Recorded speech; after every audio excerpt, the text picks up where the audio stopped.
Mit navn er Lasse, og jeg har skrevet den her virkelig fede kogebog, hvis jeg selv kan sige det. Der er alle mulige opskrifter i, og i dag der skal vi lave aubergine risotto. Til at starte med, så skal vi jo sætte en risotto over, og der starter vi fuldstændig traditionelt, skulle jeg til at sige. Gryde, smør, hvidløg, løg, olivenolie, og så steg æg. Så smør på gryden, lidt olivenolie, og så hakket løg og hvidløg op i.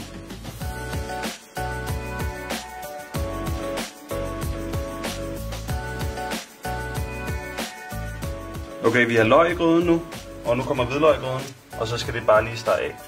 Nu skal vi til fyldet, som er dansk aubergine, som skal steges af i masser af olivenolie. Rigelig olivenolie på panden, fordi at den her auberginefætter, den suger sindssygt meget. Den er relativt tør i kødet, så den skal altså have noget olie, når man ikke bager den, men steger den. Så jeg har skyllet den her, og så er det ellers toppen af her. Den kan vi ikke bruge så meget. Gerne lige bladene her, og så skal det egentlig bare hakkes i sådan grove tær. Olien er varm her på panden, og så kommer den bare på. Og så om lidt, så kommer jeg lidt hvidløg og lidt salt på, så det lige bliver brunet lidt af. De skal blive brunet af, men stadig være lidt al dente. Løg og hvidløg har stegt lidt af. Så kommer der risotto-ris ovenpå, og så skal det få lov til at stege lidt af, den her risotto-blanding. Så skal vi også have noget kogende bouillon på. Så herover har jeg kogende vand i en gryde, og så tilsætter jeg totalt snydeagtigt bare grøntsagsbouillon af god kvalitet, vel at mærke, til gryden her. Og sidste element til risottoen af de våde varer, det er hvidvin. Det er ret vigtigt, vil jeg sige. Det vigtigste fra hvidvin, det er den her syrlighed og sødme, der kommer fra tør hvidvin. Så find en god, ikke alt for dyr, tør hvidvin. Åbn den, drik den og hæld lidt ned i risottoen. Sådan der. Dufter dejligt. Lidt til kokken og lidt til gryden her. Cirka 1,5 deciliter. Og så skal det dampe af. Og herfra så er det grøntsagsbouillon. Og til sidst kommer auberginestykkerne i, som vi har stegt af. Og ost og smør og citron. Lækre stegte aubergine. Så jeg havde altså sindssygt meget olie på panden. Og allerede nu er det ligesom ved at fordampe ret meget. Derfor en generøs omgang salt. Salt gør jo det, at det ligesom trækker væsken, altså det vand, der er i auberginen ud, hvilket gør, at de steger lidt videre i egen væske. Godt med salt på. Godt med peber på også. Så nu har hvidvinen fordampet for risottoen, og herfra så er det altså bare den her brandvarme grøntsagsbouillon. Det kunne også være kyllingebouillon, som skal på.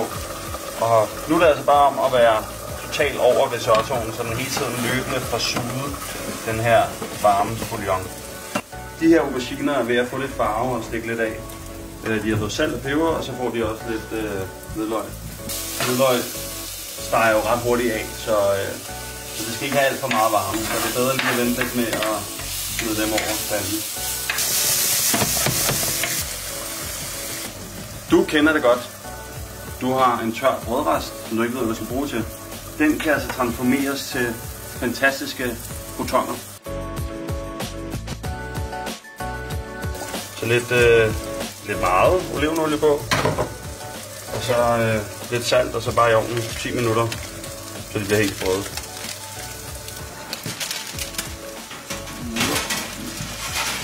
Auberginestykkerne nu er totalt lækre stegt af. Har jeg stadig en lille smule bid. Nu vil jeg tage halvdelen af det. Jeg følger opskriften nemlig. Så jeg vil tage halvdelen af den og smide over en skål. Og så vil jeg give dem en lille smule olivenolie og lidt æbleeddike. Fordi det bliver ligesom vores sådan, syrlige topping oven på risottoen. Risotto er jo sådan ret fed. Der er ost og smør og olivenolie i. Så det er ret lækkert at få sådan et syrligt element. Så simpelthen bare ned i en skål, halvdelen af auberginefyldet. Så et par spiseskeer æbleeddike og et par spiseskeer olivenolie.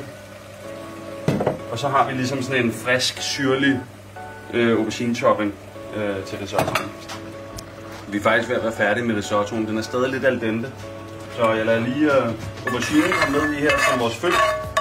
God parmesan. Det kan også være en anden slags ost. Vesterhavsost, ravost. Gerne lidt fast i det. og så rigelige mængder. Og jeg synes jo, at man skal rive det fint. Fordi de der grove stykker, de smelter ikke lige så nemt.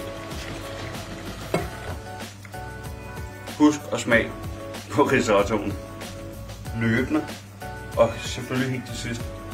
Den skal stadig være lidt al dente. Det synes jeg er sindssygt vigtigt, så det ikke bliver sådan en overkogt grød i virkeligheden. Så nu har jeg slukket for blusen, og nu skal der ost i. Og der må gerne være sådan en lille smule væske i, stadig, som I kan fornemme herude i siden. Fordi det gør ligesom, osten forbinder ligesom resten af risottoen. Så masser af ost i, rør rundt, og så smag til en sidste gang. Skal der lidt salt i, skal der lidt citronsaft eller æbleeddike i, så får den altså også. Nu begynder jeg at viske, for det er der ikke nogen, der må vide det her. Men den får altså også lige en klat smør.